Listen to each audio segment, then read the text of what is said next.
Today, I am joined by Christian Prince. Now, in order to give this man a proper introduction, I've gone to his Wikipedia page. And may I say, Christian, as well, you are my first guest that's had its own Wikipedia page. So, yeah, I'm honored. I'm honored. But it says Christian Prince is an author and Christian apologist. Christian Prince was born and raised in a Christian family in the Middle East. He is a native Arabic speaker. After his teachers criticized his religion, he determined to study Islam and earned a degree in Islamic law. He is the author of The Deception of Allah and has posted hundreds of videos on YouTube showing him debating various Muslim scholars, including Shia scholar Hushman al Husseini, and he also uses a pseudonym Christian Prince for his protection. Now, I'll tell you what, let's start off on that one. Protection. Do you feel you need some protection? Have you been subjected to any threats for criticizing Islam? And the one who made the Wikipedia is not me. So this is what people believe. But for me, it's for more privacy. Not really. I don't fear no one. Mm. But it gives me more freedom. Like as an example, in the coming after New Year, I'm going to go to some countries around the world, and still I can go in Islamic countries, and they will not know that this is a Christian prince. So it gives me a great advantage of going anywhere and no one have an idea who is this guy. So it's not really, as a protection as much it is, it's better. Mm. But the person, like the person who made the Wikipedia page, I don't know, they said like hundreds of videos. I have thousands of videos. You don't have it. It's like, come on now, give me justice. Thousands. Get on there and change it yourself. Make it look that little bit cooler. Yeah, it's okay. Whoever make it, maybe he can fix it. Indeed. Now, look, first question I've got for you today is when did Islam first start playing a role in your life? You see, in the Middle East, when you grow up in the society, right away since the childhood, you start learning that there is something that's called a Christian and there is something that's called Muslims, and there is a problems, there. And you go to school, the majority are Muslims, and you find yourself like a unique person somehow, and everything is against you. TV stations speak against you, radio stations speak against you, textbooks, everything is against you. And then in the same time, if you try to find the answer, because the Christians in the Middle East, the same as any Christian minority in Islamic countries, they they live in fear. So this is a topic nobody want to talk about. So even if you try to find, let us say, answers, how we can refute those Muslims, uh, rarely you find the brave ones who they are willing to talk about it because it's very risky. Hmm. So it was a challenge, and challenge make you even better fighter, for the truth. So it was not really a bad experience for me as much it was an encouragement. And I believe if it's not what it is, I will not be who I am today. Mm. I bet. Do you mind You me know, asking whereabouts in the Middle East you were born? I don't share this information for better purpose. Okay, fair enough. Yeah. Now, you always heard that there was a difference. You always hear, within Islamic countries talking about the Christian being different to the Muslims. But how did the actual general population treat you? Did you feel that you were like ostracized, or were they treating you normally? No, not really, because simply like even in the Middle East, if you are from a Christian family, but let us say, depend how powerful your family is and who you are, then they can treat you differently. In the Middle East, they discriminate everybody, even Muslims are discriminated. So I did not suffer from real problems because we are not the kind of family who take things down, which means if somebody insult my family, they will face the consequence. It doesn't matter if they are Muslims or not. So I wasn't brought from the kind of groups who accept insult or accept discrimination. So I did not really face any problems. But the only problem we have that we don't have somebody to share answers with us and how we can refute Muslims. And when you refute Muslims, you have to be careful too. You cannot say Muhammad is a false prophet. You cannot say, you have to be extremely careful when you refute them, you know. Otherwise, you are igniting, you are looking for a fight, a big fight. And because you are the minority, obviously you are not capable of winning this fight. Hmm. For sure. Well, I've noticed the way you take on Islam is academically. Now, you actually went to university to study. What was the course called? Was it a bachelor's degree, a 3 year course? Yeah, I have a degree in Islamic law. I'm qualified to be a lawyer or a judge in Islamic court or any court in the Middle East. Uh, and in the Middle East, when you learn law, you have to study religion. It's a must because everything is connected to religion. So you have to study Judaism, Christianity, and Islam. But you study only the side where it is about the law. Now, when it's come to Islam, Islam is involved in everything. I mean, even if you want to open a window in your house, Islam is involved with that. You have to go by the Sharia law. If you build a house, how high the fence will be, should be. Um, Everything is involved, like even the architect of buildings, streets. So Islam is trying to put itself in everywhere in life. And this is why you have to study the Islamic law, and that goes to for inheritance and divorce and marriage and crimes. So all the law is based on what it's called Sharia law. But in the same time, after studying forever this cult, I found that there is nothing is called Sharia law. It is about what Muhammad he created, but it was not really Allah. It was a bunch of moody stuff. This guy sometimes something he says something in the morning, he says something the opposite afternoon. So it was not really Allah as much. It is whatever Muhammad he says we follow. You know, I can. because when you say law, you are talking about as like an intelligent constitution or design. But if you look at the Sharia practice, it's a very savagery and there is no logic of it, and it's full of contradictions. Yeah. I found, especially in my last episode talking to my previous guest, that Muhammad used to use the word of God to manipulate situations to his advantage. Have you come across this as well? Is what I'm saying there, does that make sense?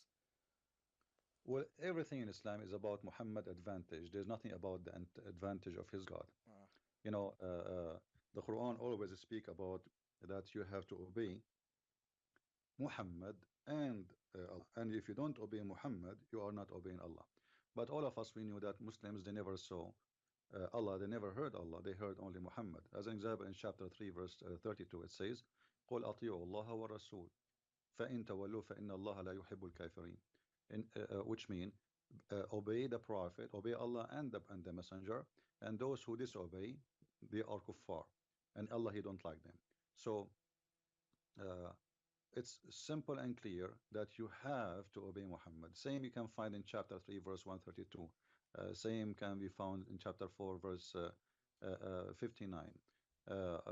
It's all over, like it's all over the Quran that obedience to Muhammad is a must, not the obedience to Allah. As an example, if you read something in the Quran, the Muslim they say to you as an example that mut'a was a practice of Islam in certain time, and this is can be found in chapter 4, verse 24. Now, you ask them today, the Muslim Sunnis specifically, they say to you, the Prophet he abrogated this verse, but shouldn't you obey Allah? Allah he says you do mut'a. Allah never said ever don't do mut'a. So which one you follow? They follow Muhammad. So obviously, obedience to Muhammad is a lot more important than obedience to Allah. wow, wow. That's a. Why do you think that is?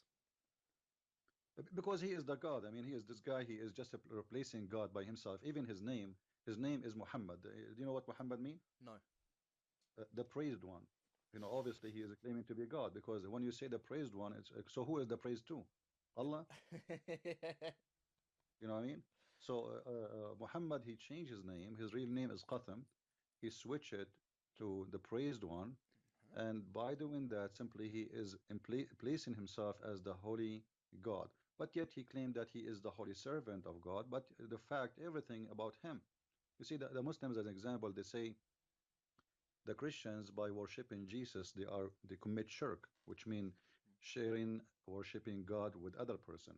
But the Muslims actually they are the one who do that for because for us as a Christian we believe in the Trinity, and the Trinity is for us is not three gods.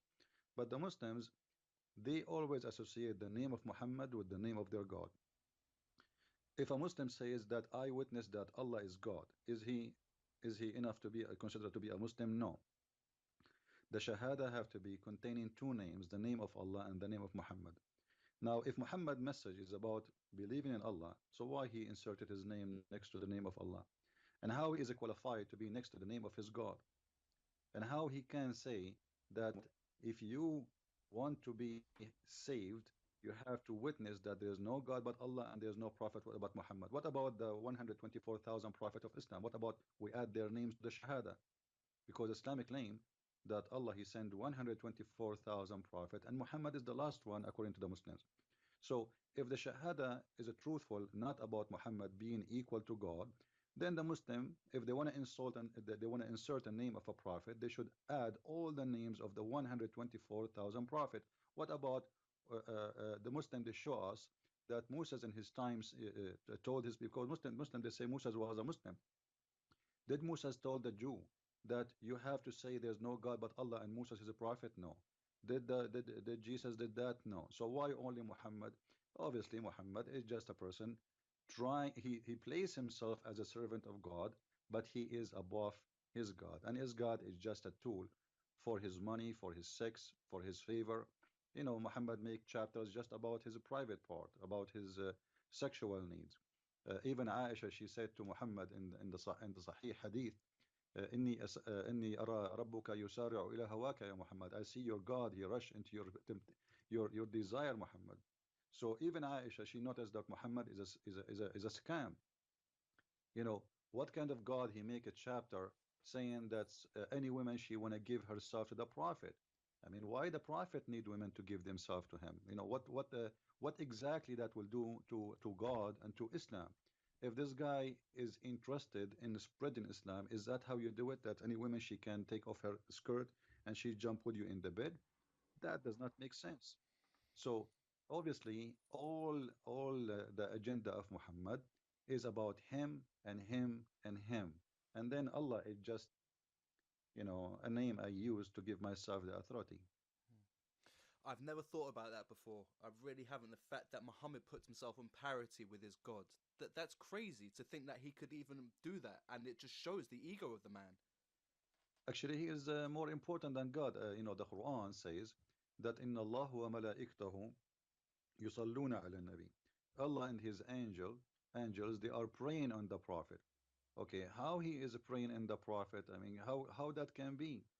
If God, you see, God and the angels all doing one thing. They are praying on Muhammad and they are saluting him. And this is can be found in chapter 33, verse number 56. The Muslim, they will say to you that this is the word yusallun mean a blessing. This is a false translation. But let us go with the Muslim false explanation. Mm-hmm. Even if Allah and the angels they are sending a blessing in Muhammad, that will make Muhammad the center of the whole universe, because the verse is so clear. Inna Allah wa malaikatahu yusalluna ala nabi ya ayyuha alladhina amanu sallu alayhi wa sallimu taslima. Who is left? Let us see. Allah and the angels are praying on Muhammad, and the believers they pray on Muhammad and they salute him. So the whole universe have one person in the middle, and Allah and the angels and the believers in around him, all of them they are doing one thing, praying on Muhammad. How that can make Muhammad a servant of God, I have no idea. Obviously he is God, because even Allah himself and the angels are in his service. When Muhammad he have a fight with his wives, Muhammad he made a verse about that, saying if you don't repent from being against the prophet,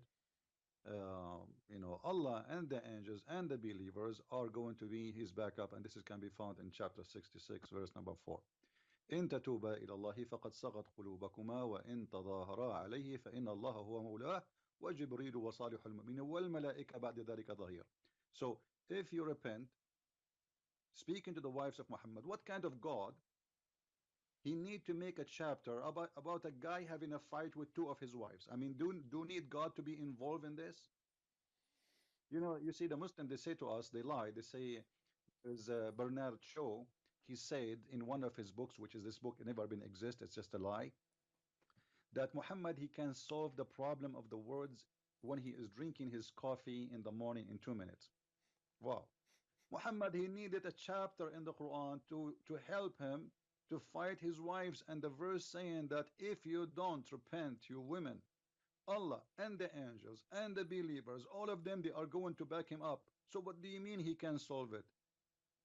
Two women versus Allah and the angels and 1.4 billion, they will back up Muhammad fighting two women. What kind of man he is and what kind of God he needs such a support.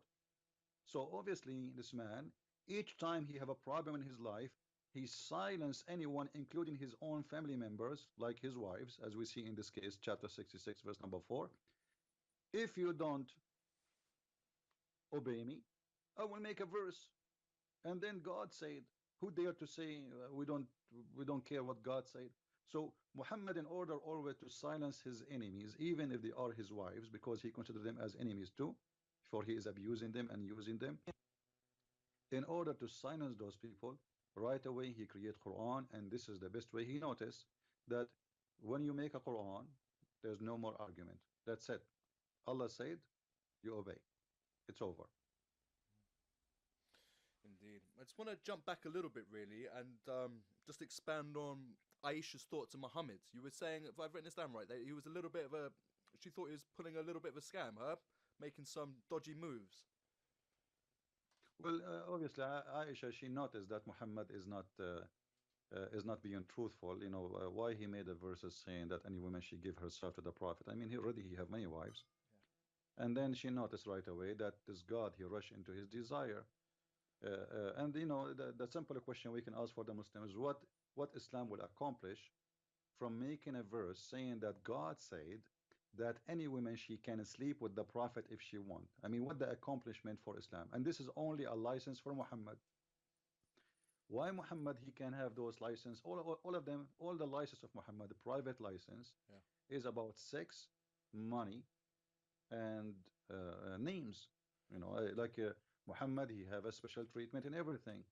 Muhammad, he will be given a special river in the paradise. Muhammad, he will given Mary, the mother of Jesus, and he will be given the wife of the Pharaoh. I mean, what's wrong with this guy? Why even in heaven, a woman she is exists 600 years before him, he will be given her, which is an insult to the Christians, to sleep with him. Mm. So this guy, he concentrate in his benefit, and he is above the law. The Muslim, they can marry up to four women according to Muslims understanding of the Quran. Okay, how many wives Muhammad he have? You ask any Muslim, he will say to you, oh, because he's a prophet. I never heard that because if you are a prophet, that's make you above the law. It's in A the small prophet print. should be the first. Yeah, a prophet, he should be the best example and the first to obey, not the last one to obey. Yeah. Look, I've got a quick question. Yeah, let's say he's having a domestic argument with Aisha, and then he wants to have a revelation from Allah to justify his view. What type of period of time does he do? Does he go outside and come back in a couple of hours later and be like, just had a word with God? Does he go and retreat into his cave and then come back and say, I've received some more revelations and this is what I'm allowed to do? How can he then manipulate the word of God to his own benefit? First of all, there's no manipulating of word of God because this is not the word of God. Okay, yeah. You know, this is just his own fabrication. This guy, when he says something, he says something and he created. You know, he is very creative. At the Mm. same time, he is learning from old. You know, I have a book and I'm working in it right now about the roots of the Quran. You will see that at his time, many people they accuse him that he is copying from people who they are Christians, Mm-hmm. and some they are Sabians. And you know, Muhammad, obviously he is copying from those people. He learned a lot from them, but what he learned, he have to change a little bit of it so he can make it that he is not copying from them. As an example, if you go to chapter 16 verse 103, it says, and we know that those who they say that the one who is teaching him is a human. If you go and read behind this, you will find that they accuse him that there's a guy, as an example, his name is Addas, another person, and those are slaves who they are captured from Iraq, and supposedly they are either Nasara or Christians. And Muhammad, he used to listen to them, and he learned from them stories about what is called the Bible. But I believe most of the stories he learned from the Nasara, which is from the rejected Bibles, like the there's books like nobody heard of, like Bible of Paul. There is the Bible of Abraham, or let's say uh, the section of Abraham where he go to heaven and the story of Paul going to heaven. So Muhammad was learning those stories, and he used them to recreate stories from them, you know. Mm. And Muhammad always he tried to say what will make him more convincing, but each time he tried to do that, he is not really successful. This is why he have a very hard time to make the Arab all the time he was in Mecca to believe in him. You know, when he went to Bani Thaqif, which is in a Taif, they did beat him, they insult him. There's a guy, he said to him, if you are really a prophet, I will strip the Kaaba. The other guy, he said to him, strip the Kaaba, which is an insult, you know, which means the Kaaba, we will enclose the Kaaba, you know, which means I will stop believing in God, you know, if you are a prophet. The other one, he said to him, God could not find someone else to send to us except you. So obviously, he was extremely unconvincing. And not only that, they throw rocks at him, they beat him, they broke his teeth, and even he took like he took a break for some time before he arrived back to Mecca because he don't wanted people to see what happened to him there. And he asked them, those people of Thaqif, what happened between us, keep it between us. Which means what you did to me, don't talk about it. Hmm. But those people, they talk, and the news left all over. For sure. And these So Muhammad, guys, so pardon to interrupt you, but these guys they believed in the pagan gods at the time. Yeah, they weren't Christians or the Jews down in Mecca. well, you know, the history of that era is not really too much stable to consider them what they are. However, I believe strongly they are pagans too, like Muhammad, and they believe in the Kaaba because the guy, he said to him clearly, if you are really truly a prophet, I will strip the Kaaba, which means they believe in the Kaaba. Yeah. So, but still, even those, because you know, remember, Muhammad is a pagan, that's the same as the rest. Muhammad did not bring a new religion. They believe in Allah. The pagans, they believe in Allah. Uh-huh. Many people they think that the pagans don't believe in Allah. No, Allah is their God. Allah is their God, Yeah. and they believe in the Kaaba, and they kiss the black stone. So what is left? What is left is that Muhammad he don't want other gods to be around the Kaaba. He accepted only two, Allah and Akbar. Akbar and Allah supposedly they merged to be one God. This is why when you see a Muslim, he says to you, Allahu Akbar. U in Arabic mean and. Allahu Akbar. You cannot say Allah and Akbar unless they are two. Mm. So Allahu Akbar are two gods. Muhammad he merged them together to get as many as he can from the Arabian people to join him in his religion. For those are, let us say, the most important gods. And Allah himself, you see, Muhammad he is shown his ignorance. Like you know, if you go in the Quran, you will see the Quran speak about Baal, you know, and Muhammad he said to the Arab, like, are you going to you know, follow Baal and forsake the best of the creators? By Muhammad, by saying that, he just confirmed that Allah is one of the creators, and he believe in that, and Baal is a creator, but he is not equal to Allah. So Muhammad don't understand who is even Baal anyway, because I believe Baal is just another name for Allah. But because it's a foreign language for him, so he could not understand what Baal is about. If you go to chapter 37, verse 125, says it clearly that Allah and Baal, both of them, they are creators, but Allah is better creator. So Muhammad, the Muslim, they try to present to us that he believe in one God. Well, obviously he don't believe in one God, because how many creators we have? Either if you believe in one God, then you have to believe that there is one creators. If you say he is the best of the creators, that's mean there is many creators, and then that's mean there is many gods. But now we have a competition. We have a better creator. We have less quality creation. It's like, you know, saying I like cars from Germany, but there's cars made in China. You know what I mean? So now we have two makers. One is German is better than the one the Chinese, but that will not change the fact that both of them they make cars. Yeah. You know what Nice, I mean? nice analogy. I like that. I like that. Before we move on, though, I think this is a good time to bring up the satanic verses. I think that fits into the whole Mecca and Muhammad, you know, chatting to Allah and coming up with something that benefits himself. So can you just talk a little bit about the satanic verses, please? You see, I am against using it as a word as a title, satanic verses, because I believe all Muhammad verses are satanic verses. However, this is the one he admitted that it is from Satan. You know what I mean? Yeah.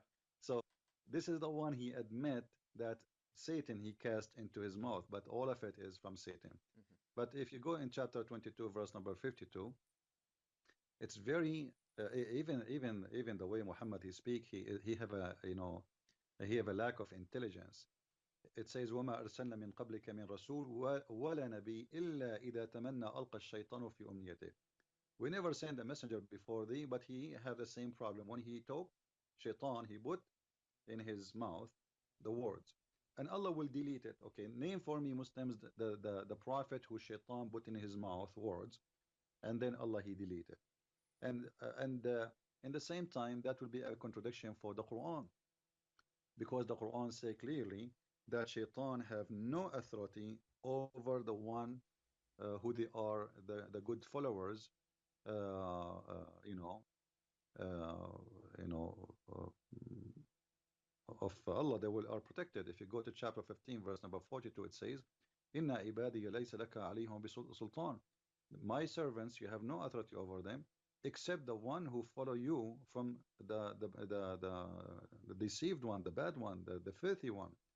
So if Muhammad not from the deceived one and not from the filthy one, and the Quran confirm in chapter 15:42 that only this kind of people shaitan have authority over them.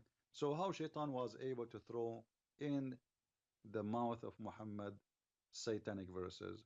Additional to that, the Muslim they say to us that Quran is unique and nobody can make Quran. Can you make Quran? Nobody can make Quran. But here we go, shaitan, he make Quran, Muhammad he accept the Quran, he recite the Quran, he bow down to the idols, and Muhammad is the last one to know.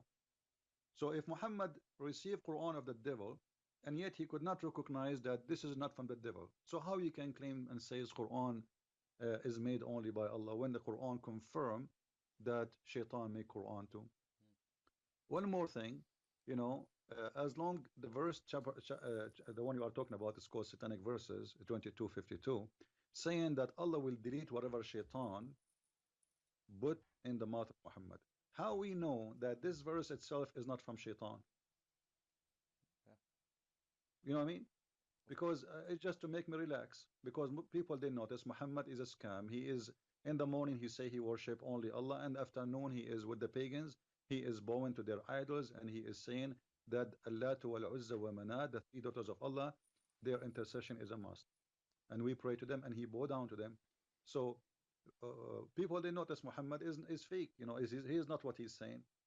Yeah. So now how we know that this verse itself is not made by shaitan, as long the Quran admit that shaitan made verses and give it to Muhammad? Yeah, you make a good point. You make a good point. Now, a counter argument that a lot of Muslims would say to people like myself is that, let's say I pick up a verse from the Quran and I start, criticizing it. It'd be like, you can't do that. You can't speak Arabic. It's not the true Quran. But you yourself, being a native Arabic speaker, they can't throw that argument at you because you can speak and not just recite the Quran in Arabic. You can actually understand it as well, which is a big difference to the majority of Muslims. Now, would you say there's a difference between interpretation between someone who can speak Arabic and translate the Quran compared to a Muslim's interpretation of the Quran?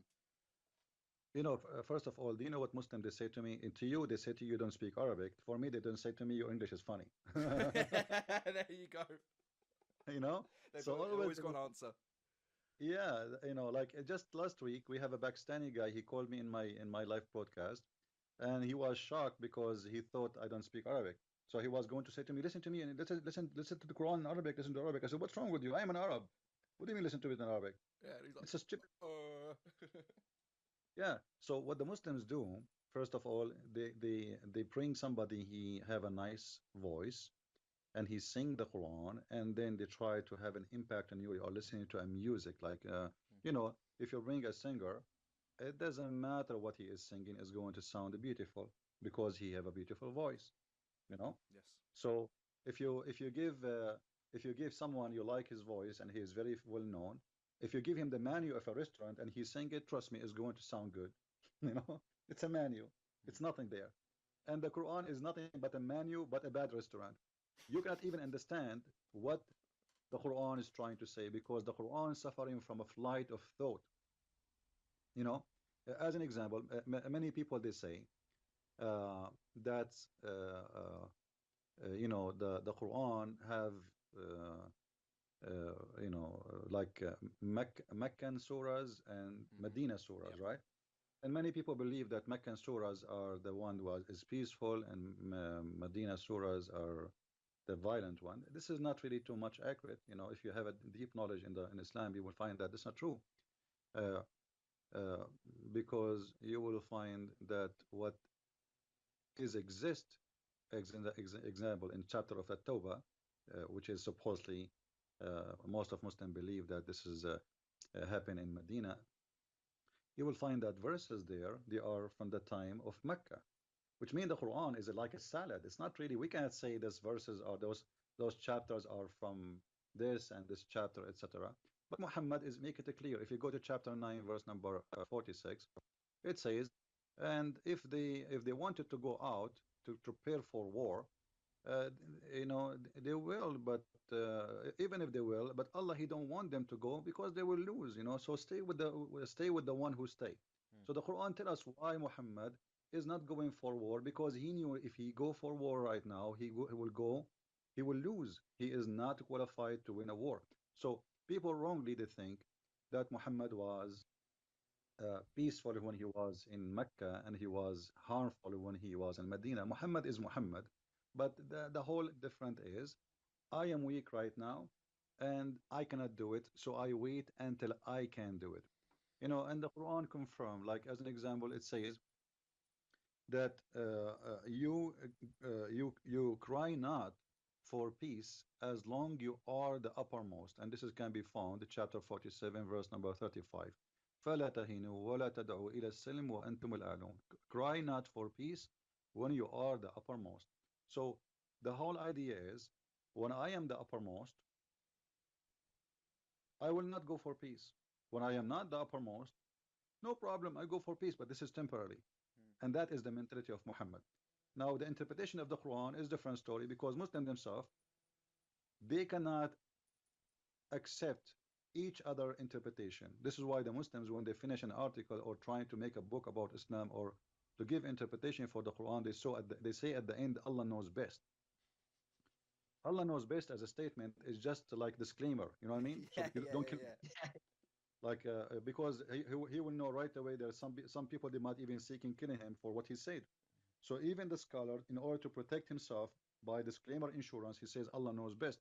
So they say to him, "How you say that? This doesn't mean that, etc." They say to him, "Do you see? I told you Allah knows best." You know, and uh, and then you will find that the Muslims agree about not to agree about what the verse mean, and this is the only agreement they have. And the reason for that, the Quran was not really in Arabic. The Quran never was in Arabic. The Quran was an Aramaic book, and what we have today is the converted version of the Aramaic book. And this is why you will see the Muslims, they are so confused about understanding tons of verses in the Quran because simply this is not an Arabic book. And then when they try to explain it, then they start guessing. What does that mean? Okay, I You got know? a quick question for you then. Correct me if I'm wrong here. Uthman, the third rightly guided caliph, he was the one who got rid of all the other versions of the Quran. No, he wanted to have one text to learn Islam from, essentially, and everything else he just wanted to burn and get rid of. So there was just one book to go to. So he didn't want the controversy that was associated with the different Christian Bibles and the different chapters there. How did he go about compiling that then? And what was there a lot lost? Like, what did Uthman actually do? You see, what we have a story about Uthman, I believe is not too much true because we don't have a book of Uthman. Mm. Do Muslims have the book of Uthman? They don't. Yeah. So how we can be sure that Uthman, he made this book we have, or the Muslim they print in Saudi Arabia? And there's many versions of the Quran exist right now. As an example, if you go to Morocco, the Quran is different from the Morocco from the Saudi one. When the Saudi get the oil, they start printing a version they accept to be the version of Uthman book, but nobody have the Uthman book. Mm. So speaking too much about Uthman, there's no proof of it that Uthman book is exist. Secondly, Uthman, according to Muslims, he burned the Quran, as you said, uh, because obviously those other Qurans are different, and that will raise many questions why they are different. And who is Uthman? Who gave the authority to Uthman even to do so? The Muslim, they get Hmm. angry from a person who burned the Quran when the first one who burned the Quran was the Caliph, Yeah, it's a good point. which doesn't make sense. But the Quran says that the one who will collect the Quran is Allah. It's not Uthman, it's not even Muhammad. This is why in the beginning, like there's a statement that says, we fought them for collecting it, for writing it, and we fought them for preserving it, which mean it was not really Muhammad did not say that to write the Quran, did not say that. In chapter 75, verse number 17, it says, "Inna alayna jam'uhu wa Qur'anahu." It is on us to collect the Quran and to recite the Quran. So Muslims, for them, it's not their duty to collect the Quran. Same time, where is the Quran of Muhammad? Why we need even the Quran of Uthman? You know, because remember, Uthman, he's just like he's a companion of Muhammad, and there is no way that Muhammad he have a book and then the Muslims don't have it. I mean, okay, you say to us that the Christians corrupted their book. You could not preserve the book of your prophet for a few years after his death. You know what I mean? For sure. There's tons of places speaking about Muhammad. He have Quran as an example in the Hadith. Aisha, she said that when Muhammad he passed away or died from poison, uh, uh, a goat or a sheep came inside the house and grabbed the Quran from under the bed of Muhammad or the pillow of Muhammad, and she ate the Quran. And this can be found in Sunan Ibn Majah. So the goat who ate the Quran, how the goat can eat the Quran if there's no Quran? Hold on here. It just right. Muhammad's death. First of all, I'm not too familiar with that. Of course, as you just said, he got poisoned, so I'd love to talk about that a little bit. But a goat ate the only copy of the Quran after his death. That sounds crazy. Well, this is what Aisha she said. This it says the verse of Estonian. I'm reading for you the Islamic translation, not my translation. For me, I read Arabic. I don't care for the translation, but I will use their own Thank you. just to show the Muslims that this is how it is. The verse says it clearly. Let us put it in the screen for those who are watching so they can see with us. Uh, uh, the verse of stoning and the breastfeeding for adult 10th time was revealed, and the paper was with me. Actually, it doesn't say paper. This is called sahifa. Sahifa is like sheets. Mm. Was under my pillow. When the Messenger of Allah died, we were preoccupied with his death, and a tam sheep came and ate it. That's it. You know. So now we have, based on this story, a goat who ate the Quran. If not all of it, Aisha here is mentioning two chapters or two stories. The verse is about breastfeeding for adult, and maybe you do not know about this. Muhammad, he ordered them from the Quran that Muslim women she can give her breast to feed an adult who is a stranger. And the breastfeeding, by the way, here is not about drinking milk because women they don't have milk always. I mean, all of us we knew women they have milk only when they give birth. A woman is not a cow and she have a faucet. You open her nipples and she have milk. So a woman, she is not really even too much young. I mean, she don't have babies, and this is why even they adopted a child or a person. When Muhammad came to Muhammad to complain about her husband is jealous from this man because he look at her. Muhammad he says, give him your breast, let him suckle it. So this is not about milk, have nothing to do with milk, and this is a breastfeeding for adult, which means it's just sucking the nipples of women. Mm. And we do not know how in the world if a man having dirty look at a woman in a sexual way, if a woman she gave her nipples to him, that will stop him. That will make him go crazy more. But this is the logic of Muhammad, and obviously he's making fun of them. Whatever Muhammad he says, they take it, they accept it, they practice it. You know, there's no let's say there's no logic in the logic. It's a great expression. Now, you were saying there before that one of the chapters that the goat ate was talking about men breastfeeding. There's a lot of allusion towards sexual activity in the Islamic scriptures, isn't there? Well, all of Islam is based on money and sex. Money and So, sex. like, if you go to heaven, what you will get? Muhammad, he described your Loads of house as a brick. virgins. Oh, houses as Yeah, well. I didn't know this. no, Go on. yeah, but everything starting from the second you enter. First of all, Allah will make you white because no black people are allowed to enter heaven. God. Everybody have to be white. Oh yeah, everyone have to be white. You know, uh, if in the Quran you see Muhammad, he was so clear, and the Muslim they try to fool people about those verses. So Muhammad he said that in the day of judgment, chapter 3, verse 106, يوم تبيض وجوه وتسود وجوه. The day the faces will turn white and the faces will turn black. The Muslim they try to make it as the day they will be faces will be happy and faces will be sad. This Sunnah doesn't say that. If you go to Ibn Kathir, you go to the scholars, you go to interpretation, especially the oldest one, you see that it says it clearly that there's a beast. His name is a Jassasa. If we go to chapter of An-Naml, verse number 82, it says that this beast, a Jassasa, is going to come from the from the ground, and you know, she will hit the believer and the disbeliever by the stick of Moses and the ring of Solomon, and the believer will turn totally white, and the disbeliever will turn totally black. So it's literally about being black and being white, and Allah. And not only that, when people before they enter paradise, people they sit together, and then right away they will not notice who is a Muslim, who is not. How? Because he's white. So when you see a black person, that means he is a bad person. He is a disbeliever. And when you see a white person, that means he's a good Muslim. He's a Muslim. So Islam is extremely racist religion. As an example, Muhammad he says, "وَاقْتُلُوا كُلَّ أَسْوَدٍ بَهِيمٍ." Kill any black animal, pure black animal. And he said, when they asked him about why he ordered to kill black dogs, as an example, he said the black dog is the devil. Now, I challenge any Muslim to tell me why the black dog is the devil. I Now, don't. about sex, we did not cover the point of sex. Hmm. So, racism, racism about being white. This is why Muhammad he promised the Muslim men very white women to the point you can see their bones, and he promised them that you will have gold and silver in the heaven.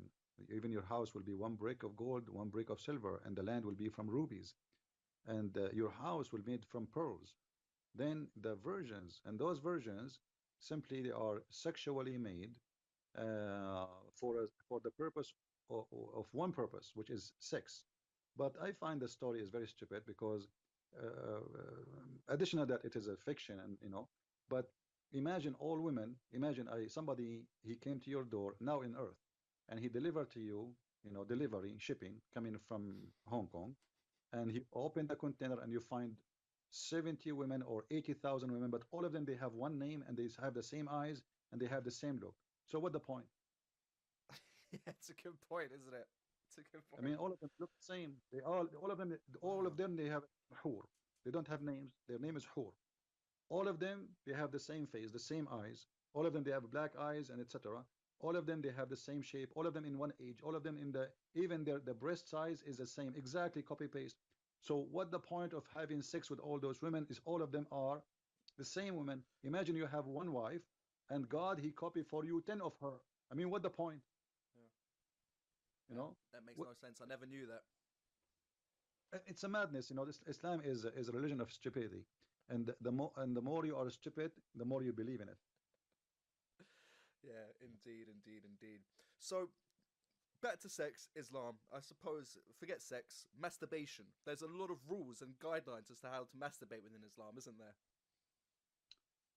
Well, the Muslims they have a lot of weird stuff. As an example, you can masturbate with watermelon. Watermelon. You, I'm you gonna can. try it later. I don't want. I do not need to give reference. Anyone is listening, he can just go and type right now, Islam, sex with watermelon, or sex with daw, or sex with the statues, or sex with the even Muslim women they can do masturbation, like they can use a cut off penis. or they can make use a crimbage, which is a piece of leather round as a sex toy. So obviously the Muslims they have sex toys long before anyone have them before Playboy. Even actually Muhammad, he mentioned that in the heaven of Allah there is a market, and this market have no buying nor selling except pictures. And if a believer man, he like the image, he enter it and he will have sex with it. So even Playboy magazine was created before Muhammad, long before the Playboy magazine in America. You know? Wow. Now, why watermelons? Is there some kind of law forbidding you from using your hands? Is that frowned upon? Well, you see, the Muslim they have an idea that there is no shame in religion. This is why if you watch Islamic TV, it's kind of like a comedy. I remember once a Muslim woman she called the TV and she said, obviously she is, excuse my language, obviously she is a whore, and she is making fun of those two guys, the scholars, the sheikhs in the TV, because she make them sweat. She's talking in a very horny way, and then she starts saying, when I take off my clothes, the fish they start shaking, and then the sheikh he drank the water like if he's thirsty for 10 years. He is really sweating, and obviously she made him excited, and then he said to her sister, obviously those fish they have a genie and they are looking at your beautiful pure body, so I advise you not to take off your clothes in the front of the fish tank. So she said, but this is the only room I have, what I can do. Then the sheikh he said, well, in this case you better cover it by a blanket. So sexuality in Islam is about everything, because imagine even fish is going to masturbate when she see a Muslima. So the fish is taken in the fish tank because she is taking off her clothes. Muslims believe even that their women they cheat on them by having sex with the genie, but they don't consider it as a cheating because they knew it is like the genie is powerful and he can do that. So once a guy he called the TV station. He said once he opened the door and he found his wife doing something. And so he's asking the sheikh what he should do. He said, obviously your wife she is having an affair with the genie. The best way to get rid of him is to read Quran. Read That's Quran. nuts, isn't it? Now, look, what's the logic behind Muslim women wearing burqas and things along those lines? Because I've kind of understand it in my head, but I've kind of a little bit confused. Let's say, is it to stop the men from just being over sexually compulsed, if that's even a word, to go on, have sex with them, or is it to kind of like prevent the women from molesting the men? Like, what's the deal? It's to stop men from being sexually attracted to women and just going crazy. Well, Muhammad he made an image for the women uh, uh, as a devil. Mm. Muhammad he said literally Bloody that the hell. women she come, yeah, this is how he said. He said the women she come, she advance and retires in the shape of the devil. So one of you sees a woman, he should come to his wife, and for that will reveal what is in his heart. Mm. So Muhammad he told them clearly that all women are shaitan. Just by seeing a woman, you are seeing a shaitan. Mm-hmm. So no matter what you do, you are going to be excited by looking at the women. That's what it is, yeah. And Muhammad, he mentioned that women they have many aura. Aura in Arabic, it is something shame to show. You should not it should not expose in public. But you see, the aura we know usually, it's like your private part, or the women breast for a woman. Like to show revealed things should not be revealed. But in Islam, all the women is a aura. Muhammad he says the women when she get married, she cover only one aura, which means she secure one part, that is her vagina. And when she die, she cover all. So she is aura, all of her. She have 10 aura. Her voice is aura, her face is aura, her hands is aura. All of them they are private part. And when she get married, she cover only one aura. When she die, she cover them all. So the only way for a woman to be, you know, for her private part is not going to be exposed is death. But Muhammad, the funny, the hypocrisy about Muhammad, when he said that the woman she come and retire in the shape of a devil, then we need to ask ourselves, if the woman is a devil, she come in a shape of a devil and she live in the image of the devil, why Muhammad he have 13 devils at home? They are wives, and God knows how many hundreds of sex slaves, Wow. devils. Why It's he want to have from as much as he can? indeed. It's like it's void of logic, Islam, huh? It's like they throw out all these things, and if you actually start investigating, going deep, just the mathematics behind it, the calculations, it just doesn't add up. It makes no sense. If you want to talk about sense in Islam, nothing makes sense. Like, what sense it when Muhammad he says that Allah will make the penis of the Muslim man endless? I mean, imagine a man he have an endless penis. What he can do with it? Imagine you have a woman next to you, but your penis is in different galaxy, and what you would do? You will call him to come back, make a U-turn. So all the stories Muhammad he come with is kind of madness. And to speak about make sense, that is the last thing. It's like you are making a what they call it, the dark comedy, like Yeah, yeah, yeah, black comedy. in sense, like what it makes sense that you will have an orgasm of 70 years. You know, It's pretty much your life, huh? yeah, like you go to visit Muhammad, you knock at the door, Muhammad is having orgasm, you can hear him. So you come next year you come, you go around the world, you come back, and then you knock at the door, Muhammad is still have orgasm. You come next year, the year after, and the year after, and the year after, and Muhammad is still having orgasm. Go and you swim and you make a you visit Hong Kong, you visit Philippines, you visit Japan, you visit Sydney. You come back, Muhammad is still having orgasm. I mean, how in the world we can speak about logic when it's come to this man? It's true. It's amazing he had time for anything else. Yeah, what well, Muslims, always Muslims when they hear things which is really obviously stupid, right away they will say to you, those hadith are weak. Anything you say to them, it's weak. It's weak. Now, if we say to the Muslims, what is logic in the Quran to describe for us the boobs of the women? Hadith is weak. Anything we say is weak. Is the Quran is weak? Why we need to know the size of the women boobs in the Quran? What is exactly the point of that? Obviously, but all of Islam is a mad religion. What kind of God he want to promise me that in the heaven I'm going to have a bracelet? I For can what? go to the mall right now and I can get 10 of them. I mean, what bracelet? And what the point of a promise me? I will have a couch. Yeah. You know, These come the come incentives. here. These the incentives. Yeah. So you die, go to heaven, and you're gonna get a bracelet and a nice Yeah. couch. So those, you go to heaven and then you find there a couch. I mean, that's it. That's it. Yeah. Pretty underwhelming. Come, come here in America, drive it through like during the day, or they collect garbage, and you will see how many couches in the street, and they are new. Yeah. You put TV here in the street, nobody take it.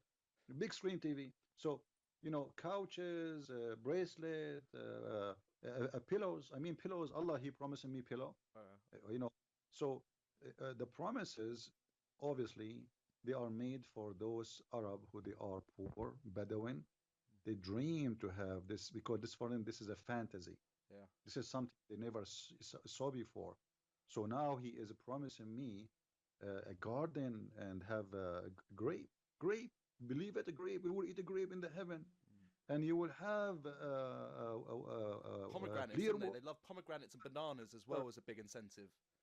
Yeah, and even the water is clear because finally, those people they suffer from the from drinking water because most of it it's because they don't have springs of water. So the water is salty. If you I don't know if you've been in Saudi Arabia or any in the Gulf countries, water there, even if you find it, it is not healthy. It is salty. Mm. This is why you see in countries like Saudi Arabia when they build, you will see a Saudi guy. He built a nice villa, and then after 10 years, the villa is coming down apart. Why? Because the sand is full of salt. The concrete is full of salt, and they cannot get rid of it. The water itself is full of salt. So when you build concrete or you build a building and the building contain a lot of salt, that's mean the concrete is weak because salt is salt. Uh, so he promised them a clear water. Finally, we will have a clean water. He promised them that you will not have heat. You know, Well, this is a promise you make for somebody live in Saudi Arabia, but somebody live in Alaska. Yeah. If you say to him, "Oh yeah, I will give you a heaven," or even you in England, like Yeah. most of the year you have the sun is not there. So imagine I promise you, you will go to heaven, and this heaven have always rain. I mean, or you will never see the sun, or you will never have heat. I Indeed. mean, this is people they pay money to go and lay down under the sun in many places. They have fake machines to get that. So the promises is made for a Bedouin man who live in the desert, fit with his mentality. Mm. And this mentality is they like, as an example, the Arab, they love to drink. They are drunken nation. So Muhammad, he promised them rivers of wine, not not a cup of wine, rivers. And then like honey, so river of honey. They like milk, river of milk, you know. Mm. But So all those rivers just to satisfy the needs of a Bedouin man. okay. But If you if the followers of Muhammad are from Germany, Muhammad he will add a river of beer. yeah, yeah, I see what you're saying. Yeah, yeah, yeah. And some bratwurst as well. A nice sausage for the Germans. Yeah, and Indeed. some hamburger too, and shish kebab. Very nice, very nice. Look, I tried to interrupt you twice on that. I said a but and a but and a but, and then my question has gone. So that's annoying. But I still want to discuss this topic, which is free will within Islam. Can you discuss that a little bit, please? Well, in Islam there is no there's no nothing is called a free will. You Mm. see, the Islam is all of it is about based on something is called al-qadar. The Muslim he cannot be a Muslim if you don't believe in al-qadar, which means destiny. Uh, all the Quran is based on this. As an example, Muhammad he make it so clear that when a person before he is born, Allah he write his destiny many years before he come to existence. As an example, there's a story in the Hadith about Moses and Adam. They have a debate. They have an argument. Moses said to Adam, let me put it in the screen so people they can see it. Moses says to Adam, because of you, we are out of paradise. So Moses, he said to Adam, he said to Moses, do you blame me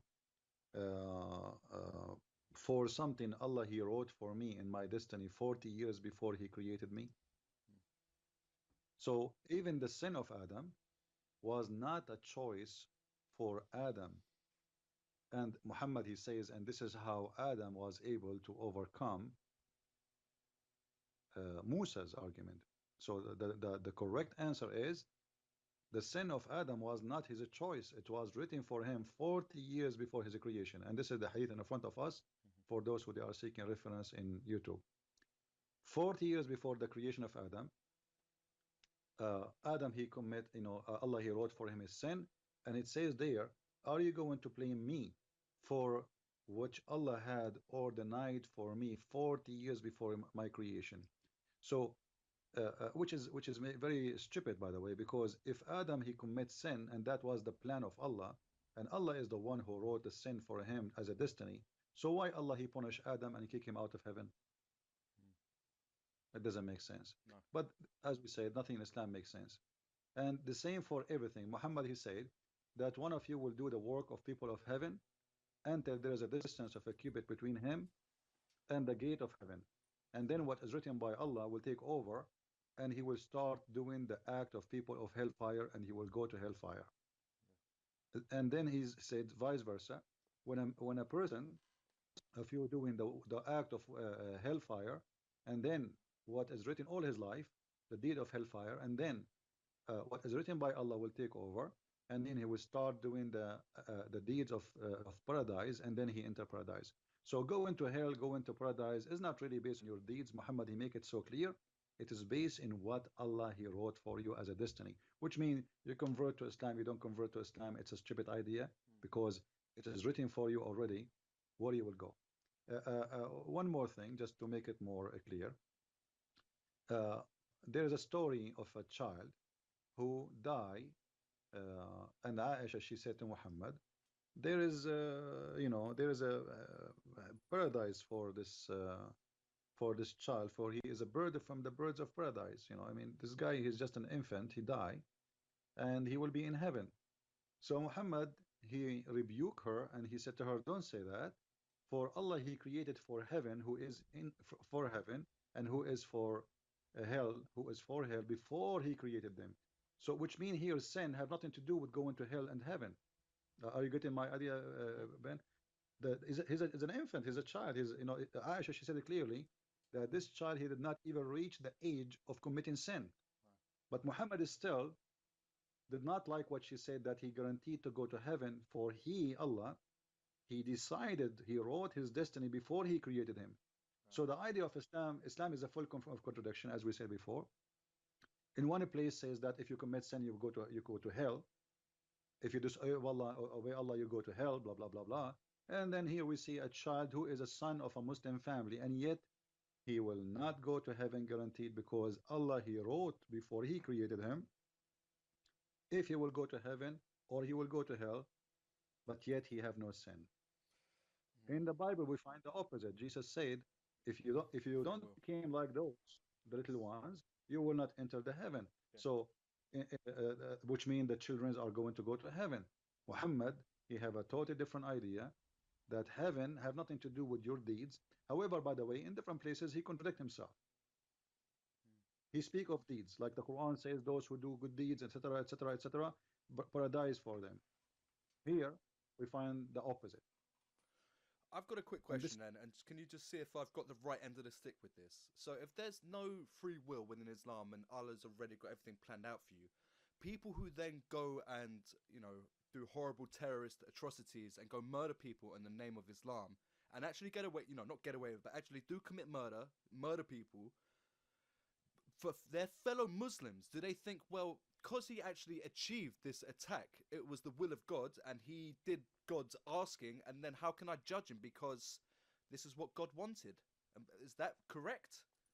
I don't know if you watch any videos of ISIS with the translation, but in Arabic they say in chapter 8 verse number 17, you did not kill them, but Allah is the one who killed them. وَمَا رَمَيْتُ إِذْ رَمَيْتُ وَلَكِنَّ اللَّهَ رَمَى. I did not shoot my arrow, it was the arrow of Allah. So when the Muslim, he taught in the Quran, and this is Quranic verse, this is not a hadith. When Allah, he told them, it's, yes, it is you hold the sword, it's you who killed them, but in fact it's not you who killed them, it is Allah. It is not you who shoot, it is Allah. And the verses in the front of those who want to read from the Muslims, in case they are listening. You see, we don't say things without proof and reference, and we make it clear for everybody. So you did not slow them, it was Allah who did slew them.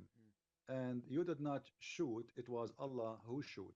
So what is left of the crime? Nothing. It is Allah who did it. And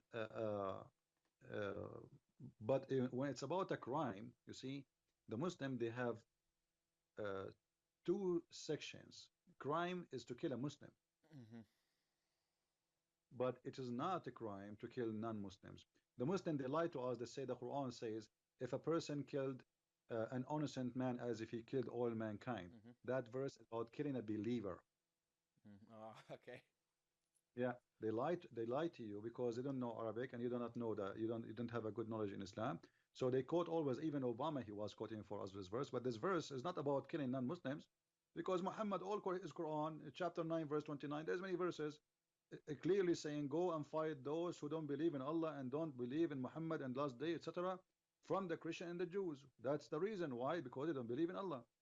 And Muhammad, he sent the 3 letters to 3 kings saying, convert or else, Aslam Taslam. You wanna be safe, convert. And here that Allah is saying to them, it's not you who slew them, it is Allah. It's not you who shoot your arrow, it was Allah.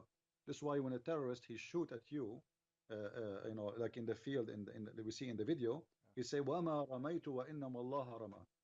وَمَا رَمَيْتُ. It is Allah who, it's not me who shoot, it's Allah who's shooting. So the Muslims are convinced, based on their religion and the Quran, that when they shoot, it's Allah shooting. So when how, they kill, just a quick question then. So how, if you're a devout Muslim, someone who follows Islam, and you know you believe it with all your heart, Can you criticize the actions of ISIS? You know, as a Muslim, you cannot criticize anything. Yeah. Islam is about, you see, the Muslim, many people they say Islam means submission. That's absolutely false. Islam means you surrender. Yeah. So the second you start questioning, you are an apostate. Really? The You can, minute you you, start questioning, you're an apostate straight away. you see, all the Wow. verses of killing in Islam is about apostasy. Hmm. You know, like some naive ones, like you have a guy, his name I forgot what his name. Somebody tell me, guys. The guy in England, he have a show. Is it Nawaz? Majid Nawaz? Nawaz. Yeah, yeah. In his show, he said that uh, you know Islam says there is no compulsion in religion, Hmm. etc. But this verse is not about really what this idiot he's saying. This verse is saying that Muhammad, he heard the news that the Jews they are not allowing their children to believe in Islam. So Muhammad he said to them, you cannot force your children not to convert to Islam, but Muhammad he will kill them if they will leave Islam. And if you go, you know, in the Quran, you will find it clearly that the Quran is speaking that's with no doubt that you have to do jihad against anyone who question the authority of the Prophet and the question the authority of Allah. Uh, so when a person he speak to us about Islam is not forcing you to convert or not forcing you to believe or you can leave Islam, that is a false statement and have nothing to do with the truth. Uh, all the wars of Islam is about apostasy, and there's something people do not notice that the Muslim believe that every person is born as a Muslim. Muhammad, he taught his followers, I don't know if you heard this before, the Muslims, everybody, you and me, Yeah. the Hindus, the Buddhas, everybody is born as a Muslim. That's And why they then use the his expression a revert to Islam, don't they? Not a convert, you're reverting because you're already a uh, Muslim. yeah, right. This is why they say the word revert, because simply you used to be a Muslim, but your family made you Christian or a Jew or a Hindu or a Buddha. Uh-huh. So everyone is born a Muslim, but he leave, you know, the religion, and because of that, so he have to be killed. So all the war, as an example, if you go to chapter 9, verse number 73, it says, يا أيها النبي جاهد الكفار والمنافقين. So the Muslim they translate, they say, "Oh Prophet, you know, do jihad against the kuffar." We know who is the kuffar, those who refuse to believe in Muhammad as a prophet. Okay, who is the munafiqeen? Those are the apostate. So when somebody like this guy Nawaz, he said there's in Islam, there's in the Quran, there's no verses speaking about killing apostate. He's speaking his ignorance. Mm-hmm. So fight those who they are kuffar and those who they are ex-Muslims, the apostate. Now, who is the ex-Muslim? All of us, including the Muslim who leave Islam today, or the one who is born as a Muslim, but they, they decide to leave Islam later. So all the killing in Islam is a killing of an apostate. Mistakenly, people think that when jihad is carried on, is jihad against someone he is a Christian only. The fact those for the Muslims he is not a Yeah. Christian, he is an apostate. Of course, we're all apostates as we've all left. Whether or not, it Everybody, was a conscious choice, we've all left Islam. yes, this is all, and there's no question. There is always, the problem is when you try to reach out to knowledge and you don't speak Arabic and you don't have a good knowledge, even if you speak Arabic, is not enough really to get the clear meaning, because you have to study hard, you have to research, you have to find things, you have to connect the dots together. Studying Islam is the same as an investigator trying to find who did the crime, because the Quran is like imagine I give you some rice, and then I give you 1 gallon of sand, and then I say to you, okay, this is the sand and this is the rice, and I mix them together, and then find out which is sand and which is rice. So you have to spend a lot of time trying to find out where we can find the rice and where is the sand. In Islam, there's a lot of sand, which will make you confused. Verses are not connected. The Quran verses have nothing to do with each other most of the time. The Quran author is suffering from flight of thoughts, and this is why, yeah, you suddenly one verse he's talking about the flying carpet, the second verse is talking about something else. Yeah. So there is no connection between them. However, if you go as an example to chapter 9, verse number 73 and verse number 74, those two verses are very much connected and they explain each other. Muhammad, he have to do jihad against the unbelievers and against the hypocrites, and do jihad against them. And then verse number 74 explain who are those the munafiqeen. It says those who they are after leaving Islam, they left Islam. So a person who do not know, he will tell you there's not even a single verse in the Quran speaking of that. But all of us, we knew there is a war. It's called the war of apostate, and this war happened right away after Muhammad's death, and the one who carried it is Abu Bakr. So was Abu Bakr not a good believer? There's no Muslim will dare to say no, except if he's a Shia. So apostasy war exist from the time of Muhammad. For all the wars of Islam is the wars of apostasy. The Muslim, they say to you, we are born with fitra. What is fitra? Fitra is to be a Muslim. You are born as a Muslim. Now, look, just to focus on this a little bit, you were talking about, wars and stuff like that. You've got what, Dar Salam, and then Dar Harb, yeah, which is the land of, what is it, land of Islam, and then the land of war. Now, any place that's not run under Islamic, the Sharia law is the Dar Harb, yeah, so the land of war. What do you feel, if that's the case, if that's how they look at us, how do you feel about the rise of Islam in Western countries?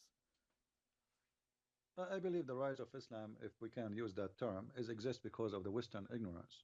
You see, the Western, they sponsor Islam for a long time, and until now they are doing that. If you go in any media TV stations, like I just last week I saw a news about UK police promoting Islam in a video. Is that correct? Yeah. Okay, how you do that? I mean, it's a madness. Yeah. So we don't want to speak about the rise of Islam. We want to speak about the rise of the stupidity in the West. Oh wow! Brilliantly put. I'm honest with you. There is no place for Islam in the West unless there is a stupid people in the West, and this is what we are suffering from. We have a lot of stupid, ignorant people who have no idea what they are doing. They are bringing the devil to their houses, and they are seeking destruction of their own countries. Otherwise, Islam have no place anywhere. Go to Saudi Arabia. Where is Islam? Even in Saudi Arabia, terrorists have no place. So how come they can find a place in England? I just saw in the news that 454 fighters of ISIS, right now as we speak, they came back from Syria to England. How you allowed them to get in? Yeah, we don't think twice. It's fine. Yeah, almost 500 fighters who they are trained for years how to make bombs. You will have fun. You will have a lot of fun in England soon. So 500 people you allowed them to get in. How this happened? Where is the intelligence? Where is the police? Where is the government? Where is, obviously, the West is suffering from big problem. Islam is not the problem. The problem is the Western who have no idea what they are doing. You see, like imagine you bring me a cobra in a box. Yeah. And you said you don't open the box, there's a cobra there. All right? And then I open the cobra box and I give her a name and I think it's a bet. It's a cute. It's a cobra. The cobra is a cobra. And this is exactly what the Western are doing to themselves. So I don't want to play in the Muslims. And the rise of Islam, I don't believe there's something that's called the rise of Islam. But what happened, you see, the atheism attacked Christianity for the last centuries in Europe. So Western, they became empty. And the believers are, not many. So Islam, and like you grow in a family, and then you start searching around you and looking around you. And if somebody want to believe in a religion, what is the religion is available? The atheist, they fought Christianity and they will not even allow it to breathe. They find only one place where nobody stopped that religion. It's called Islam. So the atheists, they were only attacking Christianity. Like lately, some atheists, they start speaking against Islam. Lately, few of them. But for all the time, for the last 40, 50 years, nobody spoke one word against Islam. And this is why we are here, why I am doing what I am doing. Because I found that somebody have to do the dirty job, you know, to clean the garbage. Indeed. Well, look, you're doing a great job doing so. Why do you think after the 9/11 attacks, then it was George Bush coming out and referring to Islam as the religion of peace and all of this? Why was this narrative put into the mainstream when it was obviously quite apparent that these guys are here to cause us harm? As I said, the West is suffering from stupidity, Bloody not from ignorance. intelligence. Like not only this, each time the Muslim they attack you, like lately they stop doing that. But if you notice in the last almost 10 years, each time the Muslim they do an attack, one of our prime minister or president, doesn't matter what country in the West, like all the way from Australia to Canada to USA to England, right away you will see the prime minister, the minister, the foreign minister voluntarily he says Islam mean peace. I mean, like even Obama, each time they attack, he said, "Do you remember the crusade? Mm-hmm. Yeah, The exactly that. crusade, the crusade is the best thing happened to the European because if not the crusade, all of Europe will be Muslims long time ago. Uh-huh. It was the crusade who stopped the Muslims. People don't want to see the truth that the crusade, they told them in schools that the crusade are bad, they are criminals, they are disgusting. The crusade is the one who saved Europe, and this is the truth. Ask yourself, how come for the first 6 centuries after Jesus, we never have a crusade? Wasn't We needed. never have a we have a crusade only after the Muslims attacked us. Yeah. So Muslim attacked us, and then when you attack back, you are the bad. I never heard of anyone speaking about the attack of the Muslims, but they speak against the crusade. And this is telling you that the mentality in the West was one-sided, run by the liberals who tried to put Christianity down. So what we can say about Christ, we cannot say much really. Christ did not do something bad. So now let us find something. It's the crusade. But the fact what the crusade was the best thing the European they did in their history. Now, for sure, there's mistakes, and it's a war. There's always bad and good. But the crusade is what saved Europe to be Europe. Yeah. And now, because the Muslims, they don't face a crusade no more. They face a bunch of ignorant who have no idea what Islam is about. They've been taught nothing about it. And not only this, the media, the prime minister, the president, he keeps saying Islam is a wonderful religion. Muhammad was a peaceful man. Islam means peace. So, and even you see a church priest, a church priest has come back. He invite Muslim to teach children, Christian children, how to pray to Allah. Yeah, I've seen that a few times. It's horrible. We've got, proper English churches populated with old English white, it doesn't matter their race, but still stereotypical English people. And then you've got an Yeah. Arab at the top singing the songs from the Quran. It's like, what are you doing here? Because not for a second, not for a second would Imam allow a Christian to come in and recite the Lord's Prayer in a mosque. This is why I was saying even those who call themselves Christians are siding with the devil. Mm. So the problem for me, I don't see it. It is Islam. It is the stupidity in the West, and we need to find ignorance. The Bible says, "My nation been destroyed because of their ignorance." And when you are ignorant, anything can destroy you. You know, Damn right. anything. Damn right. Predictions for the future, my friend. What do you think Europe's going to look like? Even North America, you could say Australia as well if you include the Western world. If it continues like this over the next 15, 20, 30 years, how do you think society is going to change? I I believe Europe is going to suffer a civil war Mm-hmm. in 30, 40 years, not only necessarily because of Muslims, but because you have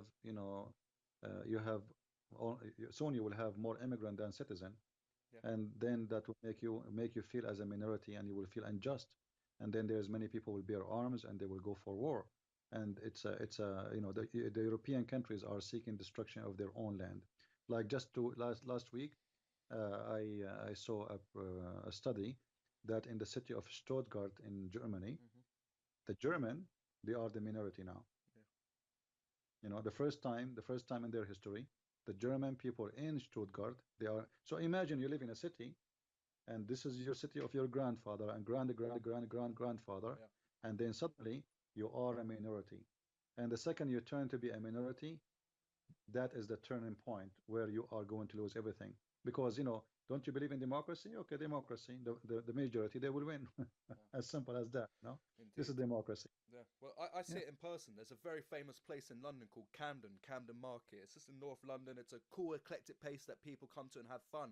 And the last time I was in there, I played this little game, and once again, pardon the expression, but it's just the lack of indigenous people around were crazy. I said, spot the white guy, and I was driving for about 3 or 4 minutes. In fact, that's a lie. I parked up. I was driving, and it's not even about the white people. It's the fact that it's the dress as well.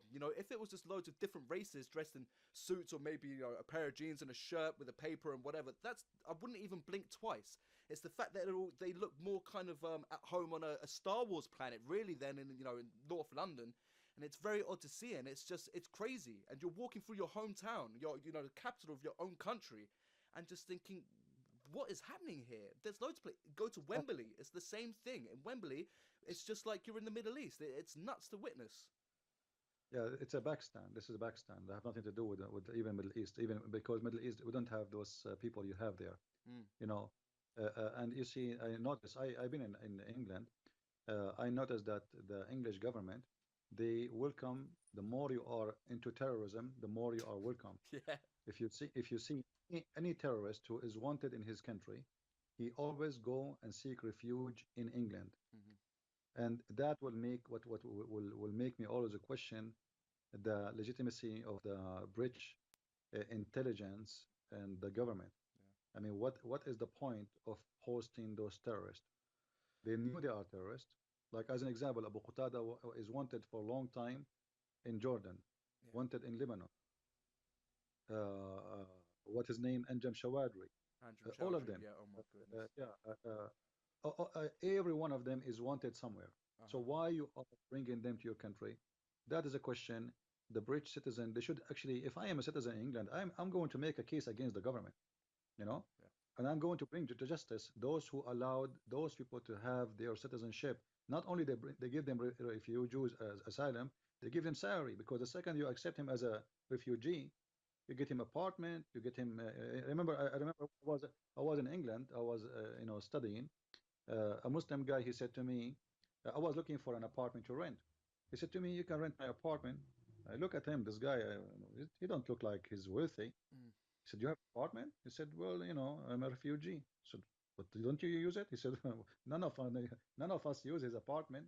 So what they do, they like 4 or 5 of them, they sit in one apartment, and that apartment is given by the government too. And then they rent out the apartment which is given by the government. Yeah. They Indeed. pay no tax. They have a free housing, free electricity, free water, tax free. And then they work, the one who work in restaurant, the one who work as a taxi driver, but nobody pay tax. No. In a few years, this guy, he will be rich and he will be poor, Hmm. because simply you pay a lot of tax. He don't do pay. Not only he don't pay, he get paid. He have a free housing. He have a free insurance. He have a free education. He have everything is free. So the system in England is very stupid, Hmm. and the English people, they have to make kind of a revolution against the government stupidity Hmm. and change it, make everything change. Indeed. I like some European leaders in Europe, like the president of Czechoslovakia, the president of Hungary, and like those people, they are really firm and they are sure. Not Poland, they will not accept people to come to their countries, and this is the smart way. You Hmm. know, I'm not again. You see, me myself, I'm an immigrant myself, right? Yeah. Me myself, I'm an immigrant, but you don't be stupid. I mean, there's a limitation. Indeed. There's a limit.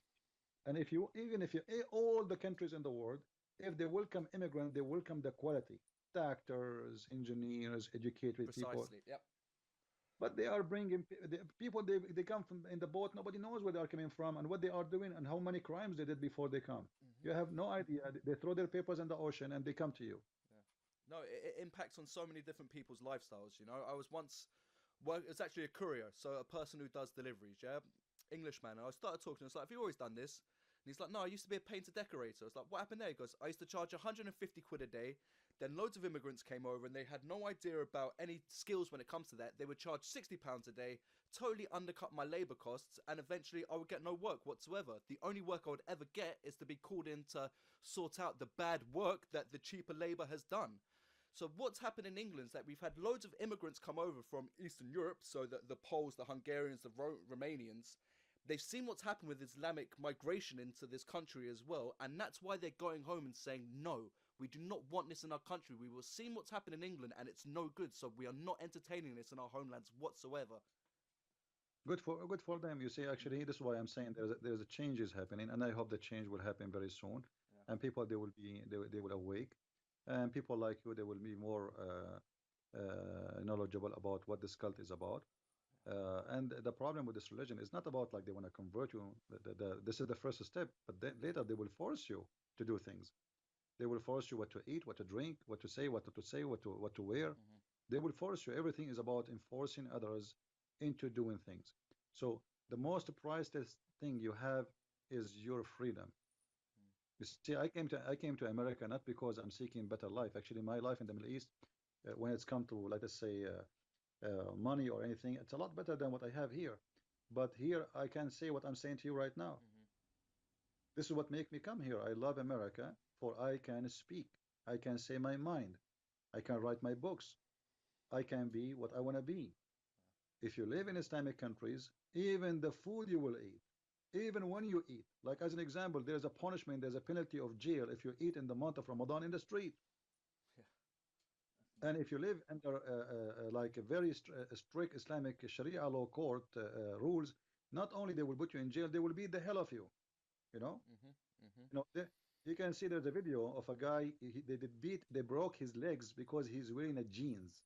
That's it. This is the crime. You know, they break his legs in public. They gather the people in the middle of the square of the town, and they start beating his legs with big 4x4 wood until they broke his legs because he was wearing jeans. Yeah. This is what we'll witness. This is a dangerous cult. This is not just a cult. There's many cults in the world. You know, there is a Jehovah's Witnesses. There's etc. But they will not do what the Muslims do. Islam is a very dangerous, disgusting, satanic cult. And this is why all of us, we have to fight it, even if you are an atheist, because Islam is a threat for everybody. Islam is not against the Christian. Actually, the Christians, compared to the atheists, they will have a lot better treatment from the atheist. Christian, they can pay and live. Atheists should be killed according to Islamic law. Yeah, indeed. Now, what you've seen going on in Europe, do you reckon there's any chance of that taking hold in North America, or specifically the United States? I don't believe Muslims will take hold of anything. You know, I believe Good. Muslims is very much divided, and Islam you know, regardless what people say, Islam is growing. I believe Islam is dead. But still, few can do a lot of harm to the country. You know, you do not need 1 million terrorists to terrify England. We need only one or two a day. You know what I mean? Yes. We do not need really, you know, terrorism is not based in army. It's never been based on army. It's been based that I can terrify you. This is what the whole idea. So you do not need to have an army of fighters. If every day they launch an attack and you have 365 days a year, you know, that will make your life become miserable. For you do not know if your child will come back or not. People walk in the street, somebody will stab them with a knife.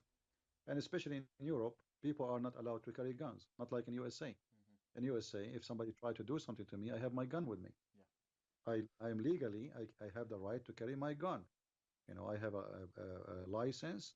I can take it with me in my car, in the street, in the mall. I can take it wherever I want.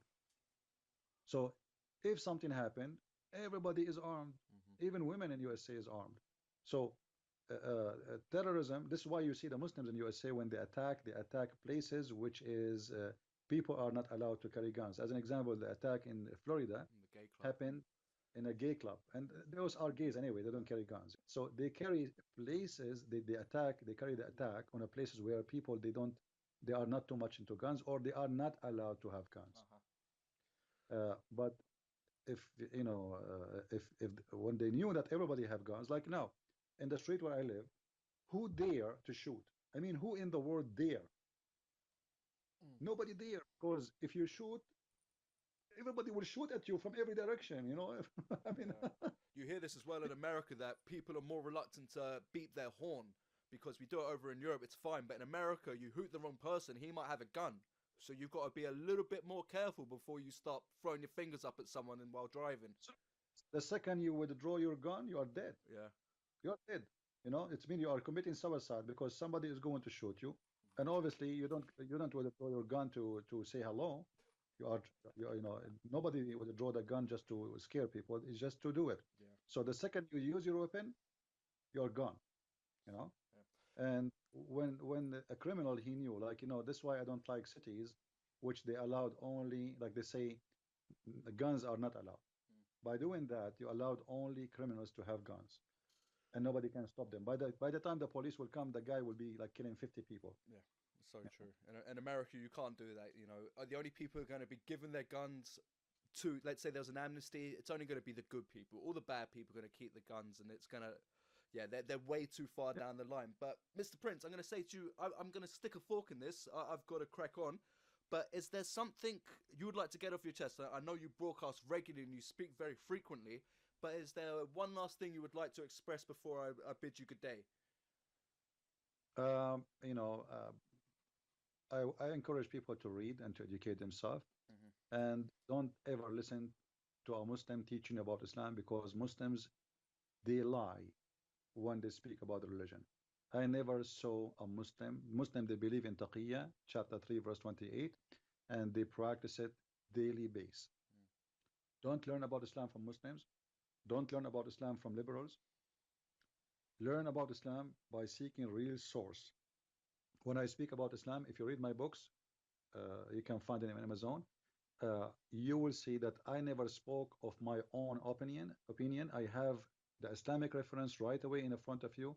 Everything the Muslim believe in.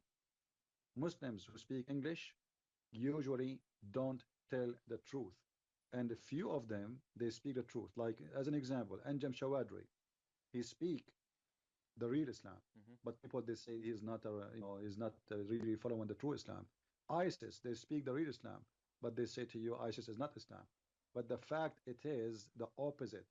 Those are the true Muslims. Anything else is fake. And I challenge anyone to show me one thing ISIS did is not what Muhammad did. One thing, just one. You cannot find it. Muhammad, he ordered to burn people. Muhammad, he split a woman two pieces when she was alive. Muhammad, he ordered to kidnap. Muhammad, he ordered to assassinate. Muhammad, he killed women. Muhammad, he did everything. And actually, ISIS, I believe strongly, are a lot nicer than Muhammad. So don't listen to just people say to you what they say. Check it out yourself, investigate, and don't be a fool. That's all. Definitely so. Definitely so. I'm going to put some links up to your work on my website, but where can people check out your work? You're most predominantly found on YouTube, correct? Yeah, yes, actually, if you go to minds.com/Christian Prince, they can find me, or they can find me in Batarion. They can search for Christian Prince, they can find me. And I have an account in YouTube at the Arabian Prophet,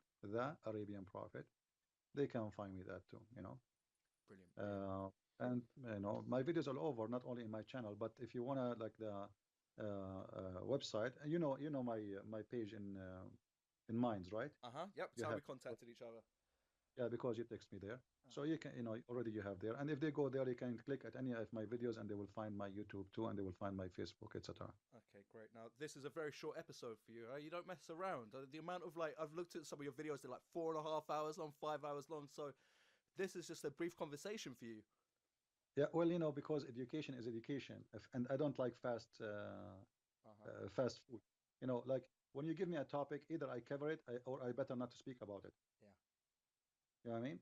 Awesome. Because you need to reach the point. It's like imagine somebody invite you to a restaurant, and then he says to you, you can take from the dish a bite. I mean, why you put the dish in front of me if you want to give me only a bite? Either you give me the dish or don't give it to me. Yeah. I believe in dish giving, not a bite. Awesome. Okay then. So, well, look, thank you so much for your time today. I've really enjoyed it, and I've learned a lot. I well and truly have. So, thank you so much. Thank you, my friend, and God bless. And feel free to contact me again if you like to have another talk time, and I will be happy to do it. That's great. great. I think there's a lot more knowledge for you to share, so I'll probably take you up on that offer. Thank you very much. Yeah, welcome. God bless. Take care. Top man. See you later. Bye bye. Bye bye.